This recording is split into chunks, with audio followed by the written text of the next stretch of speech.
The Pathans by Olaf Caroe. Audiobook. Introduction. There is a strange fascination in living among the Pathans. Many attempts have been made to catch and convey that feeling, but the spell is elusive. One secret of the hold of the northwest frontier is to be sought in the tremendous scenic canvas against which the Pathan plays out his life. A canvas brought into vivid relief by sharp, cruel changes of climate. Sometimes the assault on the spirit is that of stark ugliness and discomfort. Appalling heat, a dust storm across the Peshawar plain, the eroded foothills of Khyber or Waziristan. More often, it is an impression of beauty indescribable in its clarity and contrast with the barren emptiness that went before. The weft and warp of this tapestry is woven into the souls and bodies of the men who move before it. Much is harsh, but all is drawn in strong tones that catch the breath and at times bring tears, almost of pain.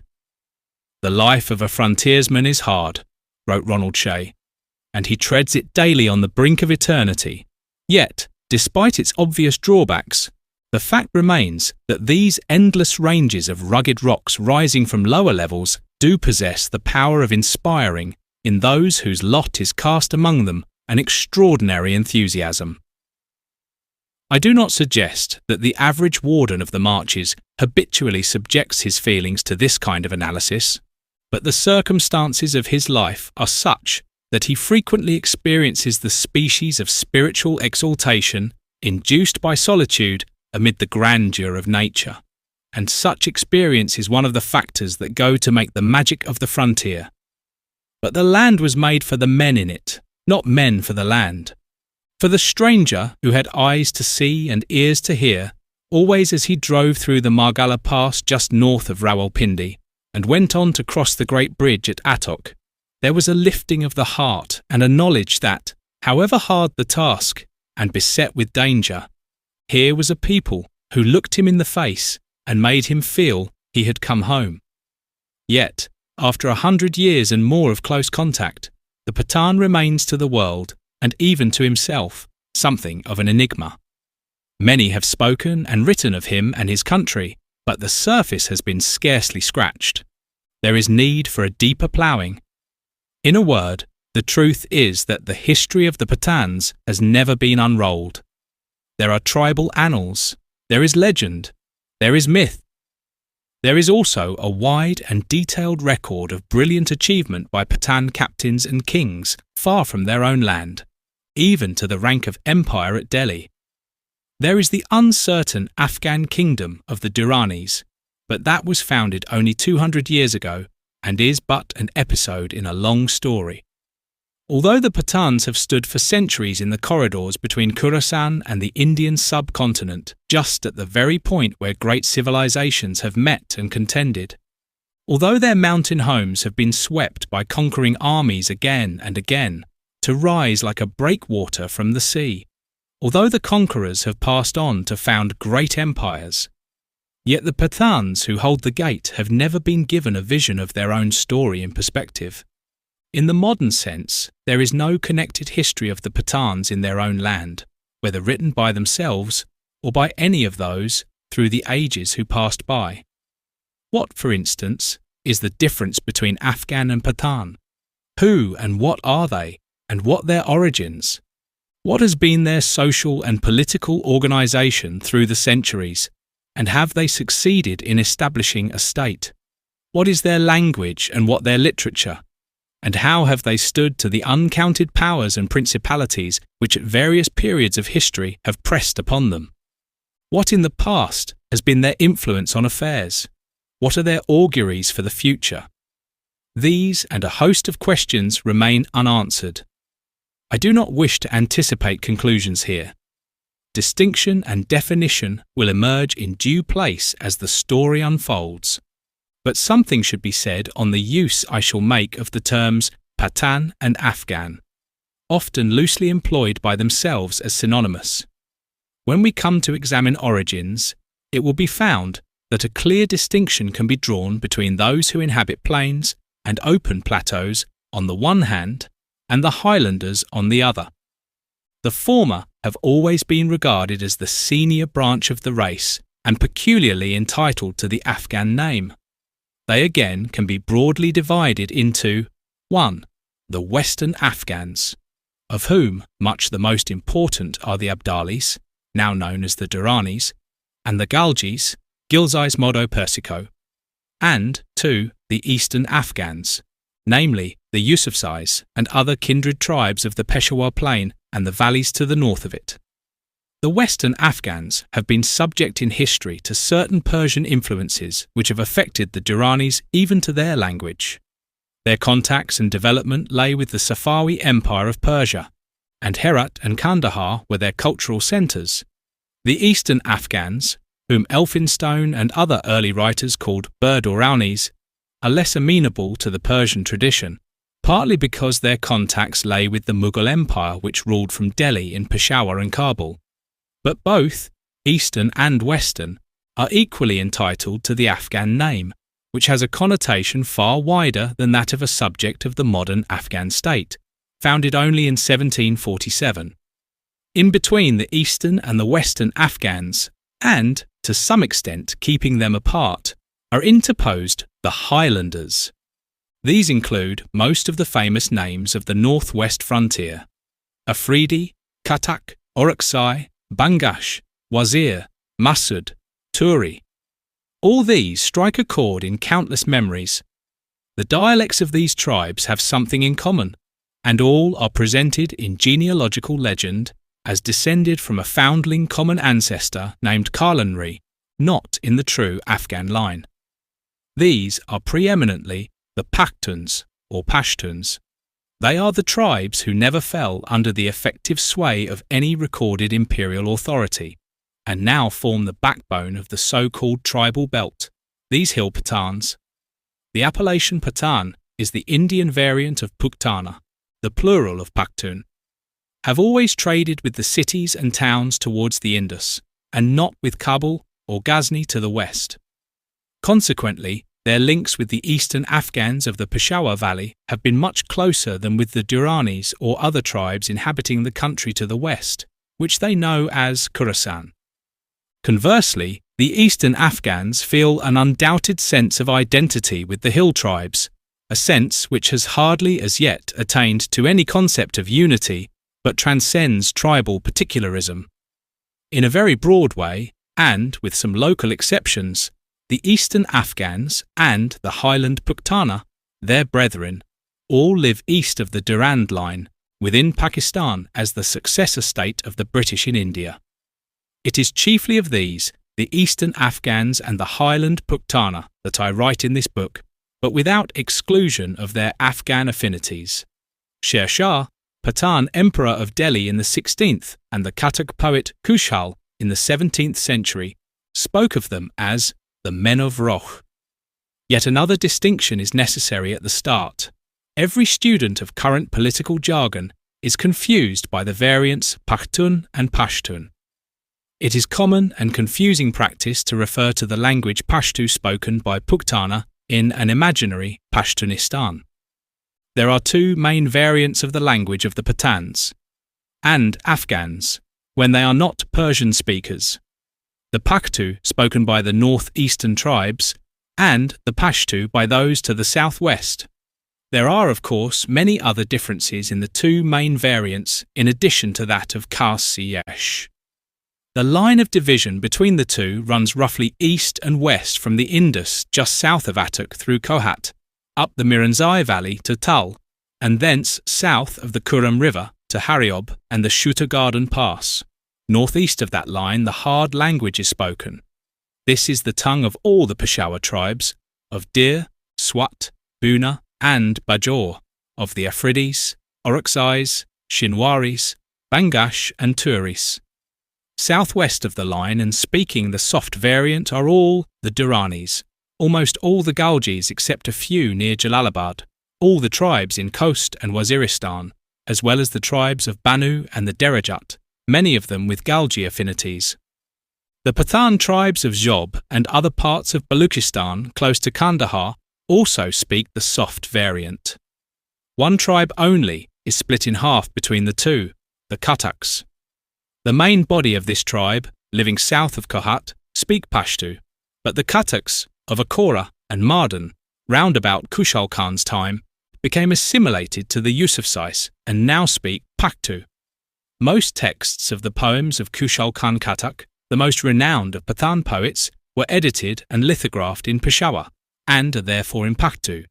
But his descendants affirm that Kushal's original script was in Pashto, a tradition supported by the historical fact that his tribe's encroachments into the Yusufzai country and their assimilation to Yusufzai ways took place no earlier than Mughal times.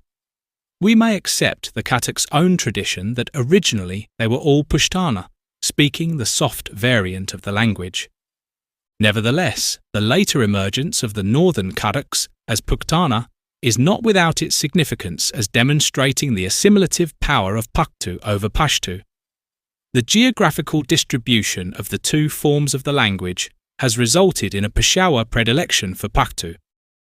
In fact, the city is known as Peshawar, while the Duranis, when they use the language, use Pashto. There is some academic discussion as to which may have been the classical or older form of the language. Since the point has a bearing on the early history of the Pathans, it is important to keep it clearly in mind. And I propose in this book, seeing that Pakhto is the language of Peshawar, to refer to it by that name unless the context demands otherwise. There is a further tribal distinction, which almost follows the line of division between Pakhto and Pashto in the Kalanri hill tribes. Pashto speakers wear their hair clipped short, often shaven. Pashto speakers, except in the sophistication of towns, favour a chevelure falling around the ears, varying from the neatly combed and curled bob of the Khatak soldier to the ragged ringlets of the Masud or Wazir. This long bobbed style is known as the sanrai, cut clean at the ear but shining and curled above it, parted in the middle and sometimes held in place with little wooden clips. And for greater interest, it is the men of the long hair, the speakers of Pashto, and they alone, who dance, the sanrai spinning as they whirl around. Peter Main's recent book carries a haunting description of such a scene: the stir and throb of beating drums, the dust, the wild eyes, the flickering fire and flashing swords, the elation. Khataks, Masuds, and the tribes of Khost are past masters at this art. Geographically, the Pathan country is hard to describe, even with a map. It is best seen as a long, narrow fortification running parallel in two belts, first a moat and then a rampart, along the line of the Indus, which here runs almost north and south, with a slight trend towards the west. Towards the south, the rampart stands back much further from the river. Behind the rampart begins the great Iranian plateau, which, except through the Suleiman Mountains, has no drainage to the sea. The first belt is made up of plains and valleys along the river. The second, standing over the valleys, is the great transept of the Suleiman Mountains running southward from its apex in the mighty ranges of the Hindu Kush, where they culminate on Tirich Mir. At many points, this transept thrusts forward fingers towards the Indus, fingers which even cross the river more than once. Nestling between the fingers are the valleys of which the most beautiful and fertile, as well as the largest, is the plain of Peshawar. Further south are other plains lands, Kohat, Banu Marwat, and the Derajat, sometimes known as the Daman. North of Peshawar are no more plains but a tangle of alpine mountain and valley rising to the snows of the Hindu Kush. The Suleiman chain runs roughly northeast and southwest, but has many divagations. The most important of these is in its highest part, the Sufed Kol, where it rises in the Sikaram peak north of the Kuram to over 15,000 feet and, running due east and west, forms part of the Durand Line. This escarpment of the Suleiman system is the geographical eastern front of the Iranian world, turned towards India. Across it there has been much ebb and flow, but in the result, the Iranian scene and Iranian man have spilled beyond this eastern limit and prevail as far as the Indus, and even beyond. some would say up to Lahore. But to him who approaches from Lahore, the unmistakable change of atmosphere is felt, as I have said, at Margala, 40 miles before the crossing of the Indus and close to the site of ancient Taxila. Here he will smell the scents of the homeland, as a voyager putting out from France knows he is in England when he sights the cliffs of Dover. This is the Pakhtunkhwa, the land of the Pathans. Later, after crossing the splendid river swirling through the gorge at Attock, he will find himself in a spreading vale, watered by many streams and surrounded by an unbroken girdle of mountains. The hills that stand around Peshawar not only look like a ring, they are actually set on the map in a circle, almost complete but for one segment in the southeast where the valley lands slope to the banks of the Indus. This valley has 4 doors, one by which we have entered without need to cross a pass, and 3 of exit over the mountains. These 3 are the passes of Khyber, Kohat and Malakand. The Khyber lies straight ahead to the west, opening beneath the prominent cone of Lakasar in the Tatara range. It leads to Moscow by Kabul. The Kohat Pass, known always as the Dara, or the Pass, is in the southwest. It crosses the knuckle of the finger which closes the ring to southward and carries the lateral road which gives access to the southern districts of the frontier. The Malakand is to the north. It pierces the first range and opens the way into the paradise of Swat, leading thence by alpine forest and rushing torrent past Dir and Chitral onto the Pamirs and China. 2 great rivers, the Kabul and the Swat, cleave the western segment of the circling hills by gorges too narrow for roadways.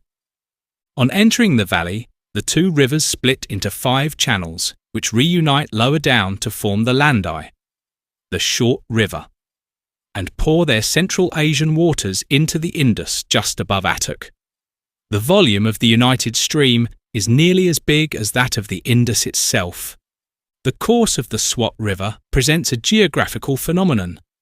Just north of Malakand, where it is separated from the Peshawar Plain by only one low range, it flows from east to west, but failing to break through here, it enters a series of deep gorges through which it runs in a U-curve, and after receiving the Panjkora in due course, enters the plain from the west, flowing in an opposite direction.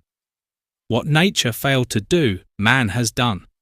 The Malakand is pierced by a tunnel carrying the Swat water direct into the valley for irrigation and supplying water power to run the frontier industries. In such a land, the variations of climate and scene are extreme. In winter and spring, nothing can be more delightful than the lower valleys and plains. The genial winter sun shines. The breeze blows clean and sharp from the snows. It is a joy to live. In a land of streams and rivers, villages nestle half hidden in groves of sheltering trees. Broad stretches of verdant wheat, barley and clover, alternating as the seasons change with giant crops of sugarcane and maize, spread a picture of rural plenty, to be equalled possibly but never surpassed in the length and breadth of Asia. There is an intimacy about these scenes which grows the more frequently they are visited. In the north, the great plain of the Yusufzai Samar, once arid waste, has been turned into fertile cornlands watered by canals.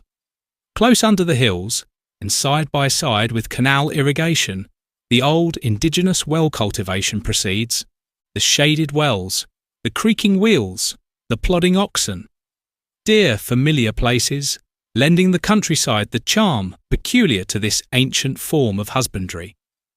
The Katuk fringe of hills to the south is bare and rather commonplace, but provides a platform for what must be the most extensive mountain panorama in the world. Distance and perspective is given by the 60 miles of the Peshawar Plain which, lying in the foreground like an attic stage, leads the eye onto a vast back curtain of everlasting snow. Seen from Cherat in the cold, clear light of a winter day, the great plain with its converging rivers and rectilinear canals, both shot to silver here and there as the day revolves. This and the amphitheatre of surrounding hills backed in the north by the chain of giant mountains, provide a prospect of splendour not easily forgotten. In the far north sprawls the mass of Tirich Mir. Northeast, perhaps 120 miles away, the mighty breast of Nanga Parbat, stark and gleaming, challenges the sky. In summer, though still verdant with the crops of the season, maize, millet, rice and growing cane, the valleys swelter in a steamy heat as uncomfortable as any in the world. The unwatered tracts and the thorny half-deserts of the lower hills at that season provide a foretaste of the regions of the damned. Yet such is the sharpness and salt of contrast that at the very height of the hot weather, a few hours' journey will take the sufferer to forest glades and alpine pastures where he can find again the climate of an English summer. For further contrast, in many tracts at certain times of the year, there is a stark ugliness, well described in that same recent book as a sullen hate, not the keen, glittering hate that everyone enjoys. Mountains brown like snuff, 10,000-foot mounds with the track snaking its way through for mile on heavy mile. That was written of the road to Kabul, but it might apply equally to some journeys through Waziristan or in the desolation of Job. But then, suddenly, the landscape opens out. There is a trickle of water, a group of trees, a garden, and there comes a sense of rare fulfillment. To get that feeling, a man should travel north from the burning, boulder-strewn hills and torrent beds of Thal in Lower Kurram. In a couple of hours, he may find himself dreaming in paradise beside the plains and willows that line the streams tumbling with the noise of constant water from the snows of the mountain wall above the Parashinar. The western of the two belts of territory making up this frontier lies wholly in the mountains between the administered border and the political boundary known as the Durand Line. Part of it indeed overlaps the Durand Line. It starts with the escarpment mentioned and rises to highlands in some places, carrying peaks from 10,000 to 16,000 feet in height. Almost everywhere the foothills are bleak and uninviting, hard and craggy, splintered by frost and blistered by furnace heat according to the season. But tucked away in the mountain recesses are valleys of great beauty and fertility, vying in the north even with Kashmir. Through this territory go 7 main routes, which figure in history as corridors of invasion and commerce between the Indus Plains and Central Asia. 2 of these, the Khyber and the Malakand, we know. The others from north to south are the Gandhab route through Mohmand country, the Bangash or Paiwar route by Kurram, the Gumal and Tochi routes through Waziristan, and the Bolan route by Quetta. All of these, except the last, though used by tribal caravans, are closed to regular international traffic. The Mohmand, Bangash and Tochi routes are indeed served by roads from the plains which penetrate to points well up the valleys but do not cross into Afghanistan. Even the Malakand road, stretching as far as Chitral, cannot be regarded as an international highway. It is not passable by vehicles into Russia or China. The authority of the various empires which claimed in the past to rule this frontier really only extended to control over the plains and 1 or 2 of the passages through the mountains. Only the greater Mughals seem to have thought it worth their while to make a serious attempt to bring the hill tribes under domination as subjects, and, as we shall see, they failed.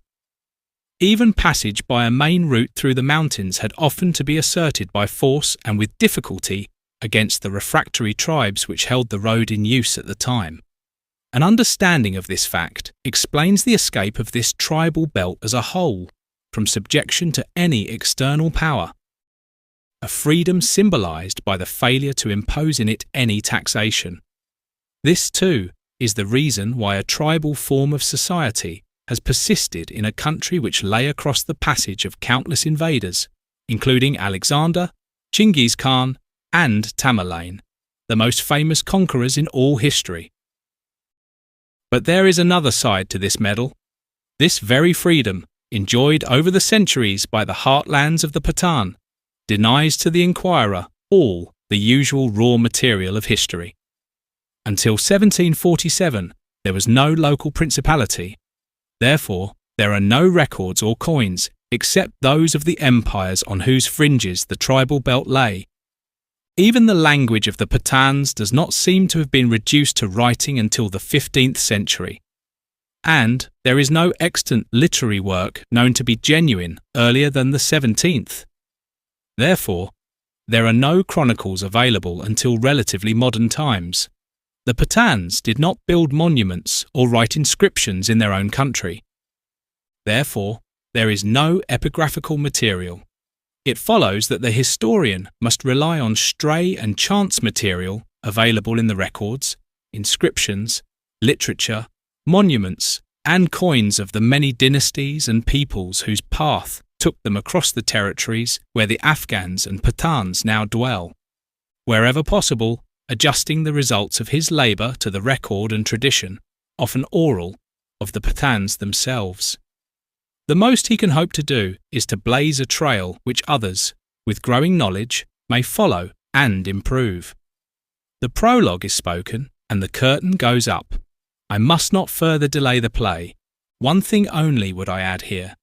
The persistence of the Pathan tribal tradition has produced a society at all levels, starting from the nomad and herdsman through the articulated tribes and the sponsors of an Asian dynastic principle, to the modern lawyer, engineer, doctor, administrator and politician. Standing over against the tribal village and the tents of the caravan are men for a century, imbued with Western thought, and now reaching forward to that synthesis of values which Pakistan strives to attain. All these stages of social and political development can be seen today, side by side and superimposed one on another, by anyone who cares to move in a 20-mile radius around Peshawar. By so doing, it is possible to enjoy daily a bodily translation into earlier phases of human society and life. A wonderful occasion for anyone endowed with historical instincts. We have here what John Morley called a congeries of peoples engaged in a long march through the centuries from the 5th to the 20th. To be in a position to observe all this, relatively undisturbed by the influences of our complex life, is a vastly exciting experience. It is a part of the magic of the frontier.